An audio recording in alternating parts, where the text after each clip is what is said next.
विवाह विच्छेदर एक वर्ष पर पुणी थे वर्षा अनुभव बद एवं गणमाध्यम एवं सोशल मीडिया बहु मात्रा चर्चा होची जहाँकि वर्तमान समय केस एवं कोर्टे जाई पहुँचला। तेबे दर्शक बंधु वर्षा अनुभव मध्य पुणी थे बद को लेकिन सोशल मीडिया कौन रही अधिक अपडेट जानापी हेले भिडियोटी पूरा शेष पर्यंत देखूँ।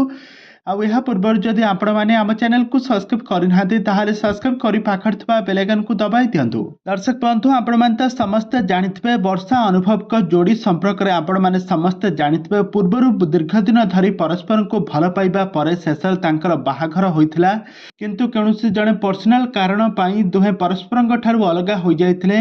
आउ यहा परे अनुभव महांती तांको कैरियर रे फुल फोकस करथुबा बेले एपटरे वर्षा प्रियदर्शिनी मध्य तांको मां को पाखर रही तांको क्यारियर रे फोकस करुछंती किंतु वर्षा प्रियदर्शिनी तांकर एही जानुआरी 3 तारिख दिन तांकर गोटे नुआ ओडिया सिनेमा रिलीज होइथिला वाइफ।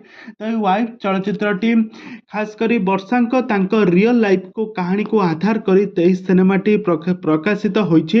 एई सिनेमा रे वर्षा प्रियदर्शिनी केमिति तांको सासु घरे निर्यातना सहुथिले केमिति तांको स्वामी सहित केमिति चलुथिले एई सब को आधार करी एई सिनेमाटी होइछि।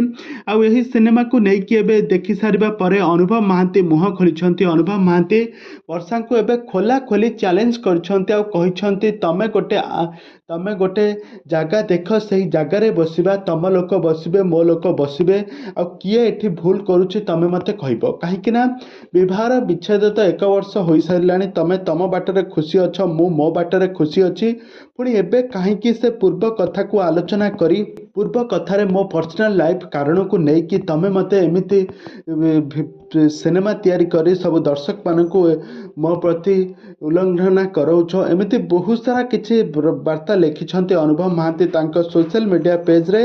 तबे दर्शक बंधु अनुभव महांती ए नहीं बहुत बड़ चर्चा रखिछन्ते।